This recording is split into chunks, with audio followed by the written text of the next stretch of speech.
Hermanos y hermanas, Santiago del Estero, la ciudad más antigua de Argentina, se alegra hoy por la beatificación de su hija ilustre, María Antonia de Paz y Figueroa, Mama Antula, conocida no solo en su patria, sino en toda la Iglesia por su extraordinario dinamismo apostólico. El Papa Francisco, en su carta apostólica, la llama fundadora de la Casa de Ejercicios Espirituales de Buenos Aires, dócil instrumento de la providencia y celosa misionera al servicio del Evangelio. En ella parece renovarse el milagro de la vocación del profeta Jeremías, al que el Señor dijo: hoy te constituyo sobre los pueblos y sobre los reinos para arrancar y demolir, para destruir y abatir, para edificar y plantar. El carisma de nuestra beata fue el de arrancar el mal del corazón del hombre y de plantar la semilla de bien. Ella podía repetir con el apóstol Pablo: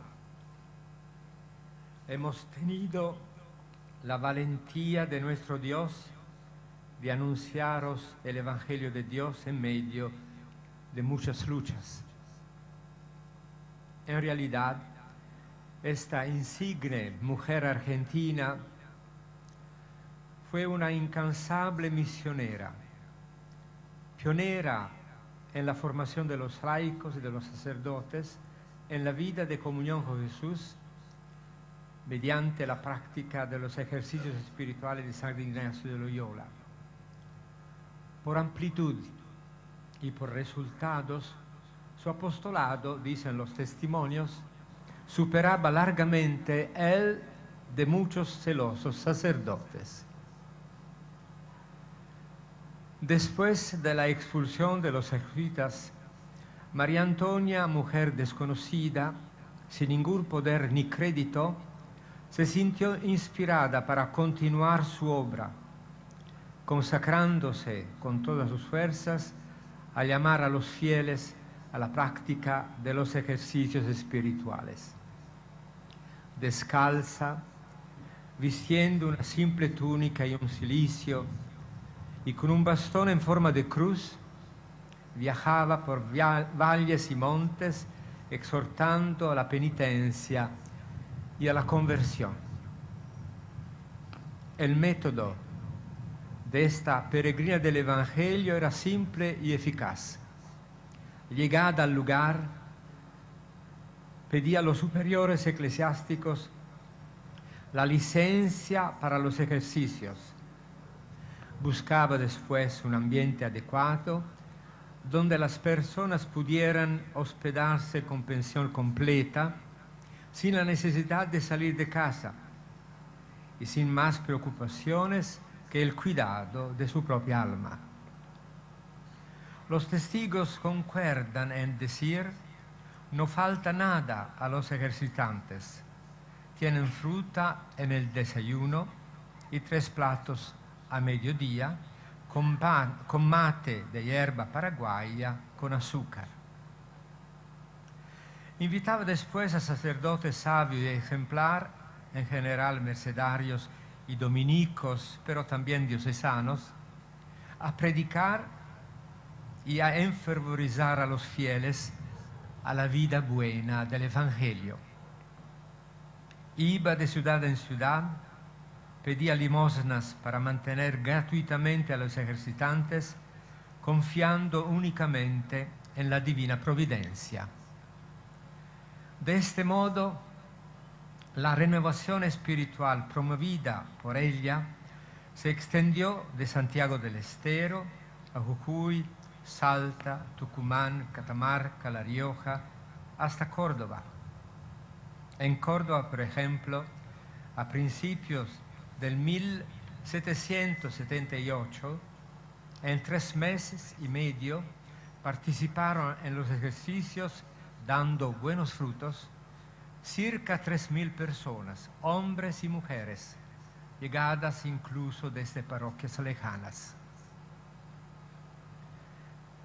En la base de este incansable apostolado había una vida interior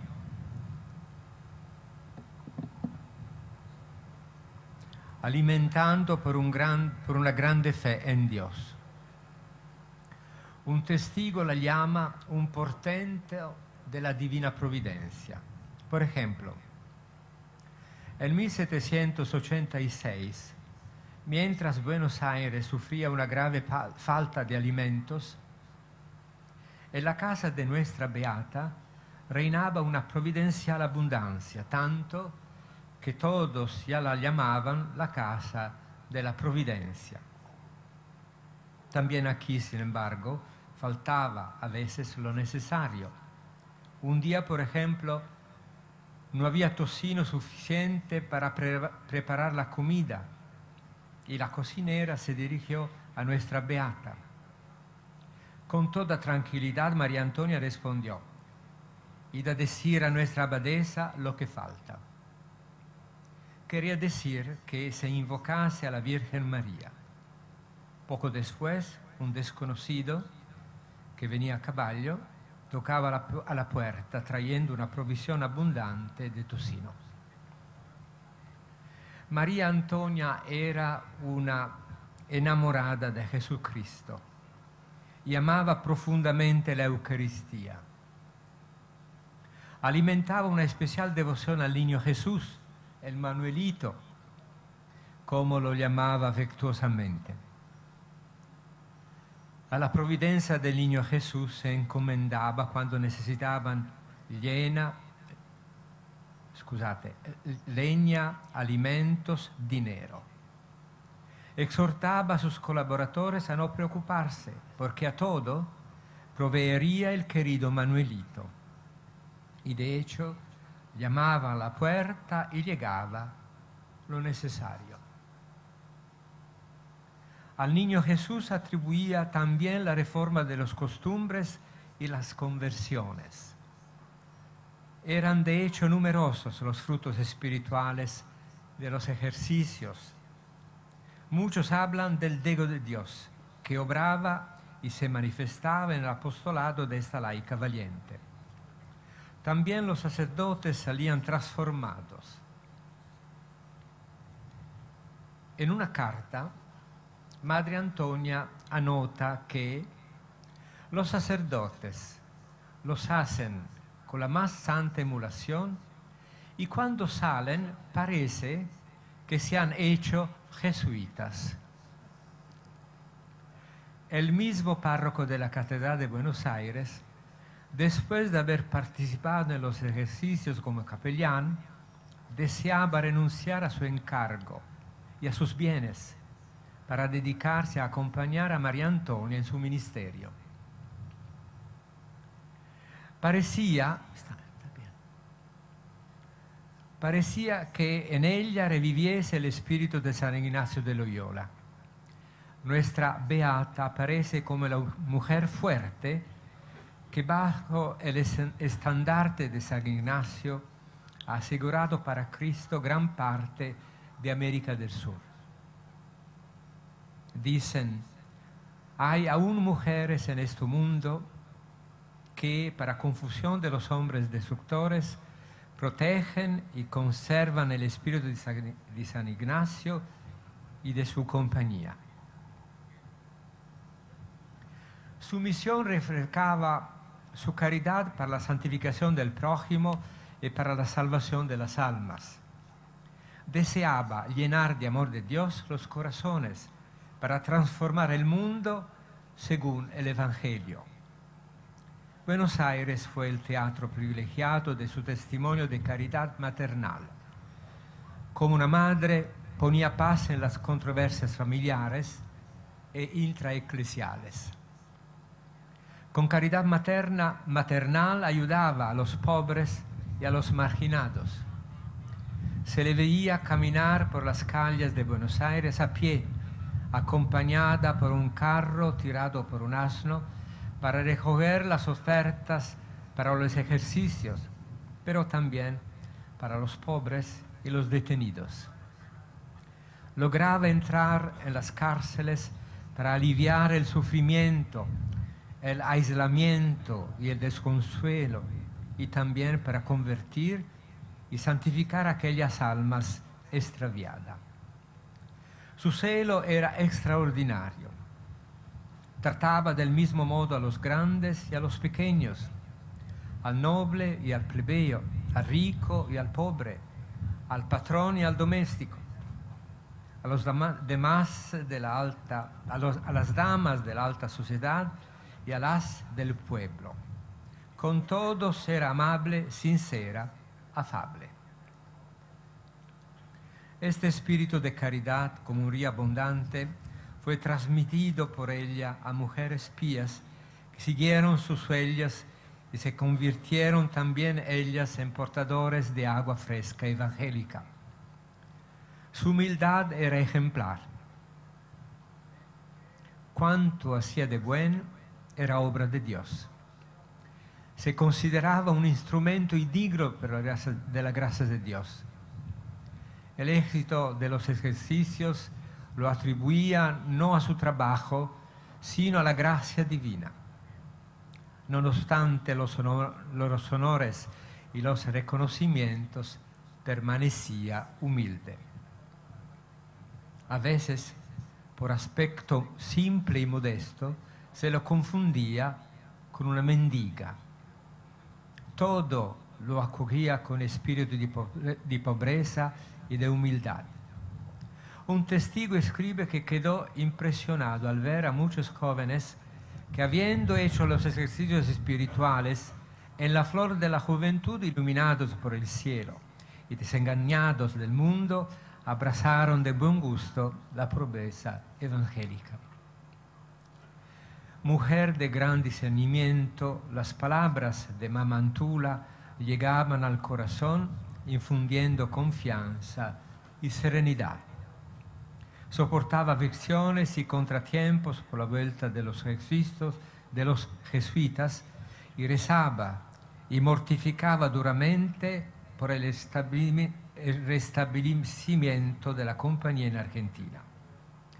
En una carta a los padres exiliados en Italia escribía: no puede pensar que ignoráis la causa de mis sufrimientos interiores, que no es otra que la compañía de mi amado Jesús ya no exista y haya sido alejado de estas grandes provincias y reducida a vivir en un pequeño rincón del mundo.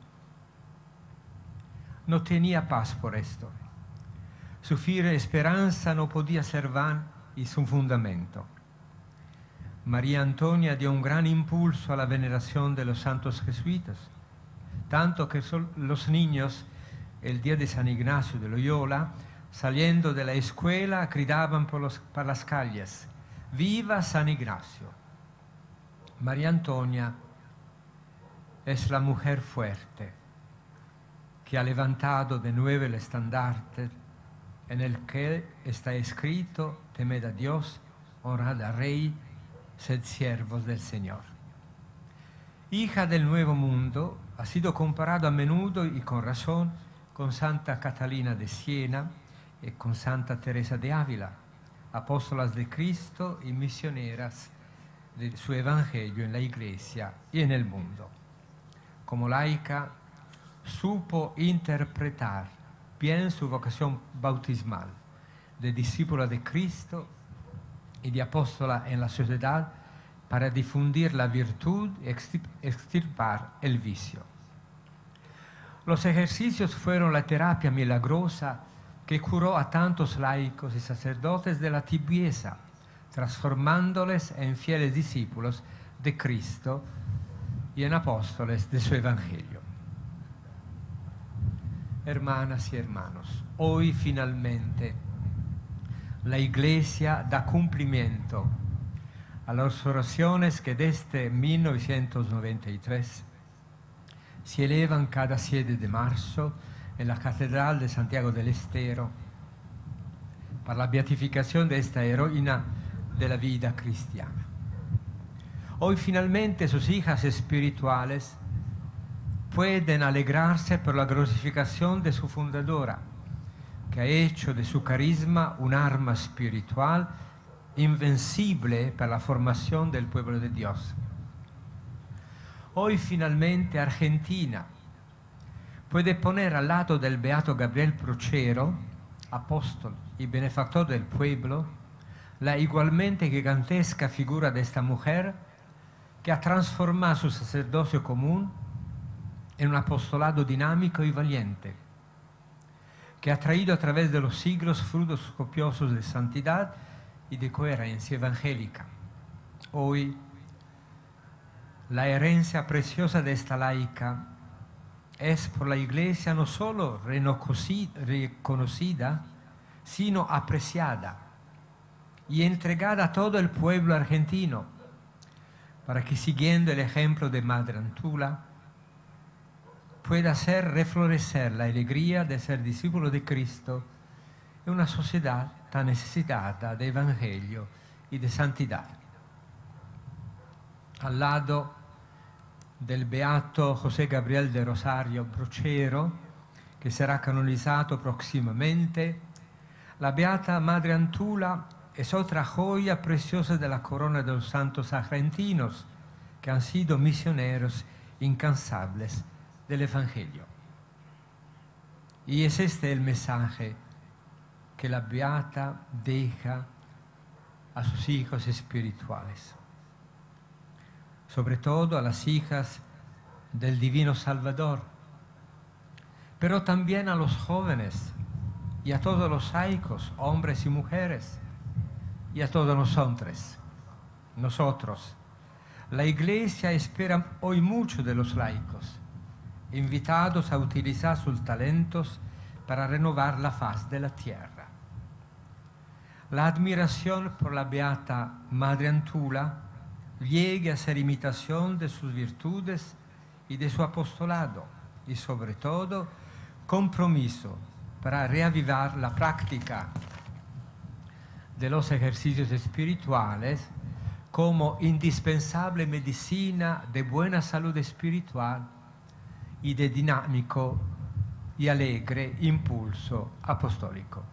Decimos todos juntos: Beata Mamma Antula, reza por nosotros. Beata. Amén.